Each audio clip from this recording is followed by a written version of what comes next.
Does it throw you off at all when you grind through an 82-game season and then the Stars do some weird shit like throw brand new green lights on the stairs for playoff games? Because we hated that shit. I didn't even notice. Oh, come on. Joining us from the Dallas Stars is Wyatt Johnston. First question, how do you pronounce this person's name? Roope Hintz. See, that's what we think, and it's been a real... Are you aware of what a mess the Roope Hintz name pronunciation experience has been? I am not. I thought it was pretty easy to some extent. I don't know. You could definitely get you get the R going for sure, like Roope. I've heard that. Yeah. Like I think maybe in Finland, maybe they would go a little more like that. But I mean, Roope. Okay, And first then we heard it was Roope. Then we heard like maybe it's like Roope, as you said, get the R going. And then I think it was the NHL pronunciation guide listed it as Ropa. So I just went for that, and everyone was like, that's not what it is. Okay. You sound like an idiot. Then people started saying Rope, and then a video came out of him saying his own name. Roope Hintz. He just straight up said Rope was his name. And it could be, but this is all over the place. I know that in hockey, you know, you call each other by nicknames and stuff, but in the outside community, these are the conversations we're having. We're saying, how in the Christ do you say that guy's name? Because he's one of the best players in the league, and everyone has a different name for him. Yeah, I mean, those are important questions, right? I just go with Roope, but I mean, I'm not sure how he feels about it. Maybe, I don't know if he, some people, want it done the right way. I haven't heard him correct anyone, so. Marchand also fucked this whole thing up because initially he came into the league, he was Marchand, and then he said it was Marchand, and then he went back and forth, and there was like a real snip, snap thing. And you want to get people's names right so the comments don't absolutely butcher you, but some people are too nice. Does he have the kind of personality like Marchand where he would be like intentionally trying to fuck with everybody by changing his name every few years? I don't think so. I mean, I wouldn't say so, but I don't know. You never know. Like, maybe he is. I don't know. I've never heard rope before. So maybe he is. I don't know. Unless that's just the way to pronounce his name. Do us a favor. Next time everyone's in the room, yell rope and just see if it's like when there's a lost dog. See if he responds to rope, and then shoot us a text and say, just maybe like a rope emoji or something, little code of like, okay, we got it. I got to ask, a lot of people are mad because I was in the Faceoff series, the Amazon series, but you were not. And a lot of the Dallas Stars fans heard that Dallas Stars players, other than Mikko Rantanen, were going to be involved. Were you cut out of the series? And if so, how do you feel about it? Yeah, so I was cut off. From what it sounds, me and Harley did some stuff kind of throughout the end of the year and playoffs. And so, yeah, I mean, it's not a deal. I mean, I think just the biggest thing is, they were around a bunch and did a bunch of stuff. And so to not, have that stuff kind of, I guess, be out there is a little annoying. But I mean, at the end of the day, it's not a big deal. It's whatever. I mean, obviously, it's a pretty big show and, they got to put in what they want to put in, I guess, right? What did we miss? What was left out that like you're like, damn, if the folks could have seen that, they would have liked it? There's so much stuff that I think everyone would have loved. Just just so many great moments. So it's hard to pick one. Just a lot of really good content and stuff, I would say, though. We'll leave it at that. I wanted to ask you, how did you deal with it mentally and kind of just as on a personal level when Rantanen came in? Because obviously he's looked at as a guy who's the final piece there, helps you get to a Stanley Cup, big deal. But also going the other way is Logan Stankoven, a good friend of yours, kind of around your age, somebody that you have a personal connection with. How did you kind of grapple with that? Yeah, definitely some mixed emotions. It's on one hand, it's exciting to um, for us to bring in a guy like Mikko, and having played against him a ton, seeing how good he is, it was super exciting. But at the same time, I mean, you're losing, someone that you're really close with, and lived in the same building as him last year, so spent a ton of time with him, and so at the same time, we all kind of know it's a business, but um, you know, tough tough situations, tough decisions have to be made, and um, yeah, and I think a good thing is that I think he really likes it there, and it's a really good spot, and he's going to a good team, which is good to see when having a friend shipped out that they're going to a good spot. Jim Nill had said that he wasn't trading any of you guys, and I know that like in the like hours leading up to that trade, everyone was kind of confused and waiting to see like, wait, is he trading one of them? And then Hmm. you signed the extension. Like, I wonder, like, once you signed the extension, we were like, okay, so we can rule out it's not going to be Wyatt Johnston. Like, was there any of that in your mind where you want to do it to make sure, like, okay, I'm staying here, or was that something that you'd been working on for a while? We had talked about it a little bit, but that thing, my deal came up, um, it was kind of just that night. We kind of had some conversations throughout the year, and a little bit prior to that, and so I think they kind of knew where we were at, and we kind of had a good understanding of where things were at, and so it kind of just um, from what I remember, I just kind of got a call, and they're like, "Okay, you want to do this deal?" And I was like, "Yeah, let's do it." So, and that part of it was pretty quick. And so yeah, it was just a crazy 24 hours, really. Having Stank traded, bringing in Mikko, just a ton of stuff, going on around the Dallas Stars. Speaking of like generational divide in a way, like part of the reason that I've been such a fan of your guys' team over the past few years is like the older core is there and they've been around a while, but also like the younger core, and you're part of that, even though it seems like you've been in the league for like 10 years at this point and been playing since like you were 12 years old. What's the dynamic like in the Stars room in particular? Just because like it feels like every end of the spectrum is covered from like a star, pun intended, star perspective, where you've Yeah. got key players everywhere across the spectrum.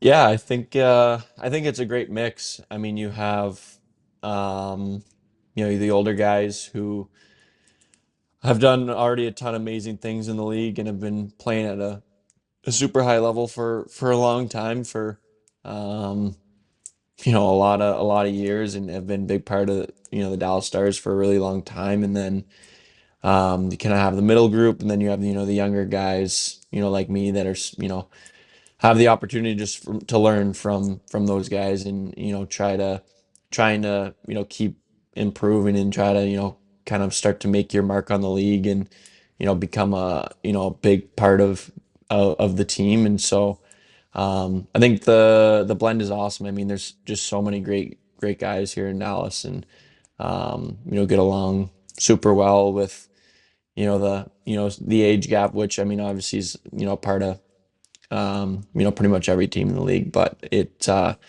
great mix of young and older guys. Do you feel a little bit of pressure with kind of how, whether it's the media or the market or whatever, like they project you to be like a strong leader of that team? Do you feel that pressure in a room with a lot of like older veteran guys?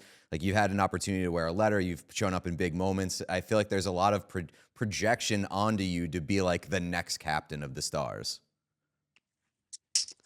Um, I mean, I don't know. I don't really think about that, stuff. I just try to be me, really. Obviously, um, I want to, help be a leader for the team, and I think that's super important. Just kind of helping with the culture, and I think that's so important, which, I think we have an awesome culture, which is, obviously starts with Jamie Benn, our captain, and kind of throughout the rest of our, leadership group, and all that stuff. But yeah, I mean, for me, I think I just try to do my thing, and do what I can to help the Dallas Stars, whether that's on the ice, off the ice, helping try to be a leader, all that stuff. And I mean, I'm still, I'm 22 years old. I got a lot to learn, and I got a lot to, a lot of growth, and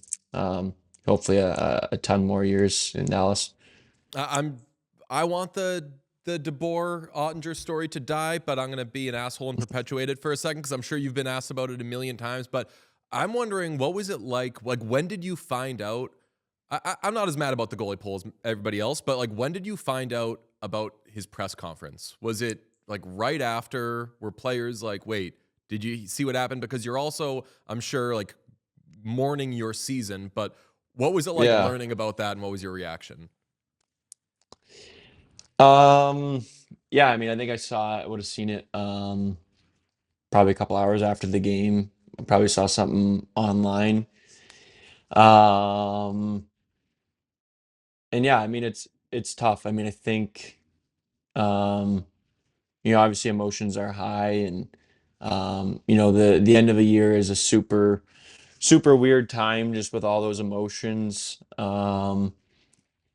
But yeah, I mean, at the end of the day, Jakey's he's an unbelievable goalie. That, that game there, that wasn't, that was nothing that he did. It was, a backdoor pass off the power play where, us, I think I was out there for that one. We could have done a better job of not giving him that. That's not something that, he doesn't have a chance. I mean, I'm just, that it's more of a reflection on us. And I think just, the way things, I guess the way Pete talked about, I think just kind of the emotions. I don't think, things came out the way he really meant it. As I think I saw in an interview a little more recently, but yeah, I mean, it's just a tough situation. I mean, I love Jakey, and he's unbelievable goalie, and I think we all wish we could have, done a little better to help him out.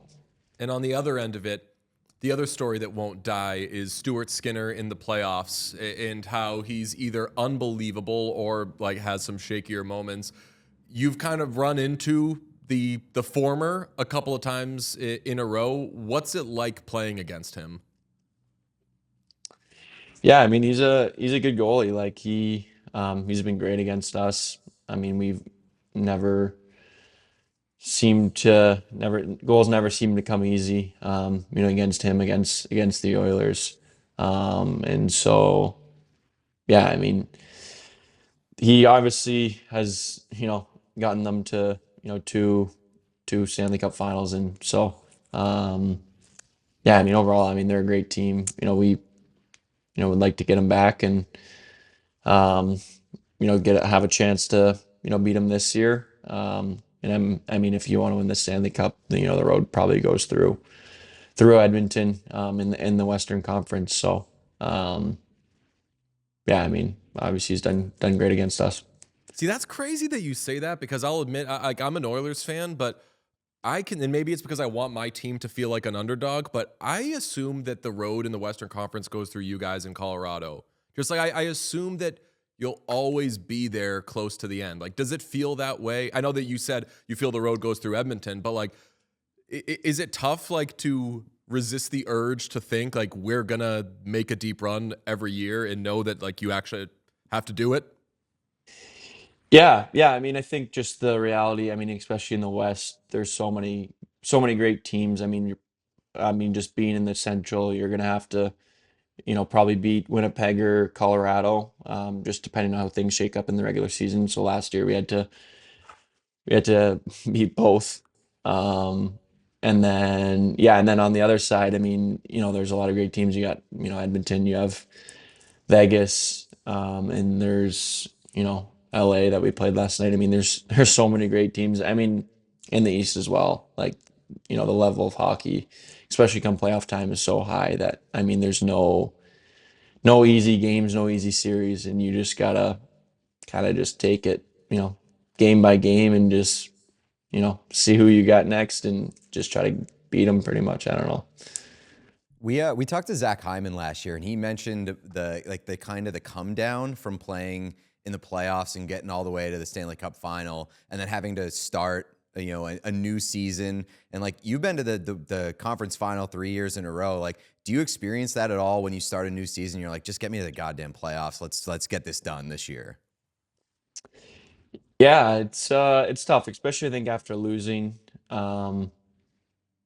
You want to get back to that spot so bad, and it's a little kind of feel somewhat helpless. Just like, you gotta train for the summer, and then you gotta go through training camp, and then you gotta get through 82 games, and then you gotta win, 2 more series just to get back to where you were. Like, it's a grind, and it's you don't want to overlook the regular season and stuff like that. But I mean, the goal is to win the Stanley Cup, and so obviously each part of the process is super important. But yeah, I mean, it's definitely I try not to look too far ahead, because it can you don't want to look too far ahead and kind of forget kind of where you are, and focus on what's important at this time.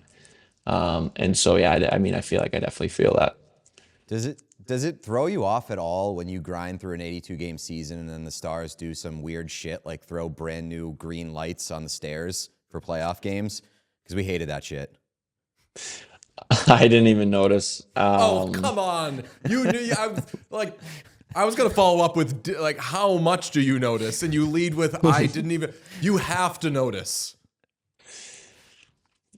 I didn't know. I don't know. I mean, there's definitely, I feel like they have the bracelets in playoffs, which I feel like I noticed maybe more so, or maybe they have them in regular season too. I don't know. I just try to focus what's going on the ice, and try to keep my focus away from, the crowd and the stands, and just try to focus on the ice, because there's already enough distractions. You had to have noticed the 2 years ago when they did the AI theme, right? The play AOS. Oh yeah, I saw that. Yeah. Yeah. How did that? Because they abandoned that after like one game because we were so mad about it. How did you notice that one? I feel like I don't remember how. I mean, I feel like there's a bunch of stuff. Like, I think there was some sort of an alien at the rink, and I remember seeing a bunch of like videos of the UFO landing on the American Airlines Center and some of that stuff. So yeah, I mean, I don't know, whatever works. It's not my specialty to, whoever, I don't know, if that's marketing or game. I don't know whose department that is, but I mean, that's not what I specialize in. So I'll leave that for them. We have a tough time with it because we want teams to take swings and do ridiculous things. It just seemed that at a time where like AI is taking over and the common public refrain is like, AI bad. It's like there's too much AI and nothing's real anymore and everything. In hindsight now, I kind of do like a team showing up and being like, you know what our thing is? Fucking AI. Boom. Let's go win us a cup. Game one of the playoffs. Like, it's like time to lock in. Nope. Time to fuck around and do some brand new weird shit. Yeah. That's the Stars mantra. Yeah. I think the AI person too was very similar. We were playing Vegas, I think it was that year, and it looked kind of like Vegas's night. It almost looked like a night, but like with green. So maybe that was like, maybe we were stealing their thing. I don't know.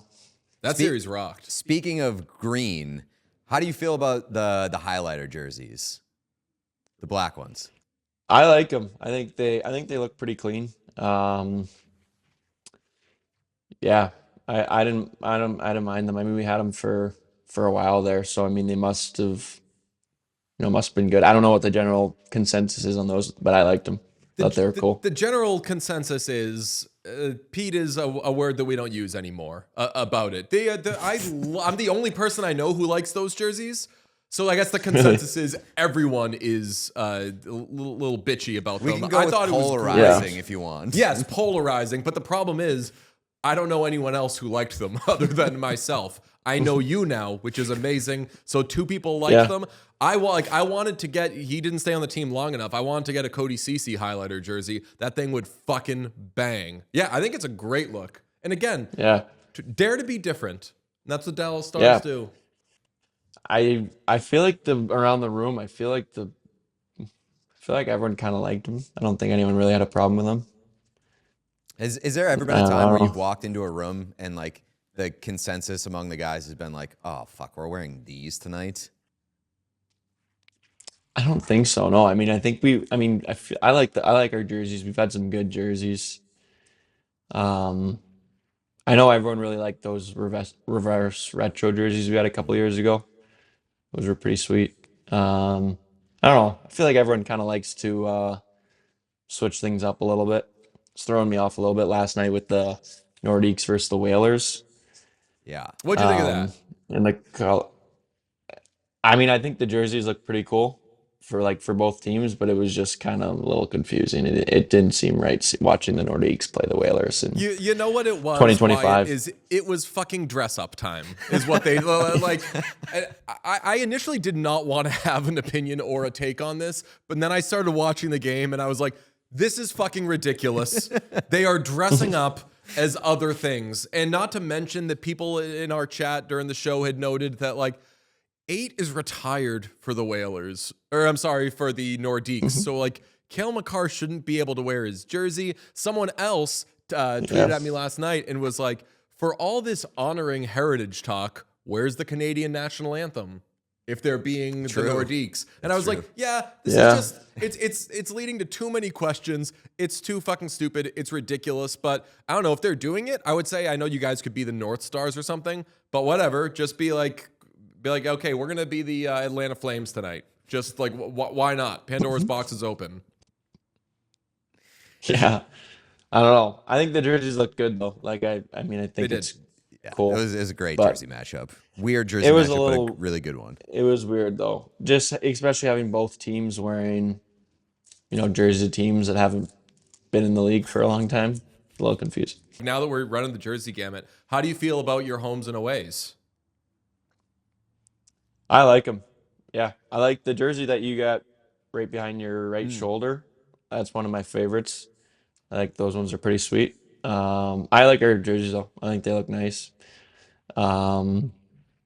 Yeah, a little different too. Like there's not much, you don't see a ton of green in sports, like the victory green. So I like it. I'm a fan. All right. Well, we're a fan of yours. You're the best, Wyatt. Thank you so much for joining us. Do us a favor. Say hi to Mr. Hintz for us. And again, just like I will just say his name differently a few times and see what yields the best response. Whether the thing that makes it seem like he's like, this guy gets me. Yeah. Sounds great. I'll just start yelling rope whenever I get a chance. If you enjoyed this video, please subscribe to What Chaos here on YouTube. You will get everything, daily episodes, player interviews, and so much more. It's all here on the What Chaos YouTube. Hit subscribe.